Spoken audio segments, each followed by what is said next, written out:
పెద్ద వర్షం, ఉరుములు మెరుపులు హైదరాబాద్లో. మా ఆఫీస్ అక్కడ గొడిగేసుకుని వచ్చాను. ఫుడ్ పెట్టలేదనుకోండి, పాపం ఈరోజు అంతా ఫుడ్ దొరికే వర్షంలో. పింక్ చూడండి నల్లగా అయిపోయింది. ఇప్పుడు ఇరవై కవర్ అంతా బిస్కెట్స్ ఉన్నాయి, ఇంకా చాలా డాగ్స్కి పెట్టాలి. So let's go.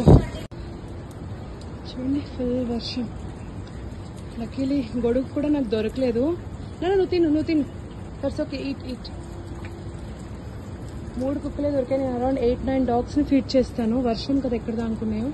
So dry ప్లేస్లో ఫుడ్ పెట్టేసి వెళ్ళిపోతే వాళ్ళకి దొరుకుతాయి అనమాట. So feeders please don't give up. వర్షమైనా ఎండైనా చలైనా మనం పెట్టాల్సిందే, because they are dependent on us. ఇంకొక హేజల్ ఏమో బేస్మెంట్లో దొరికిందనమాట. కింద వరకు వచ్చాయి, ఎందుకంటే వర్షం పడితే కిందకు వస్తాయి కదా. అబ్బా, ఇవి తింటే నాకు అరుగుతుంది ఫుడ్, లేదంటే అదే ధ్యాస ఉంటుంది.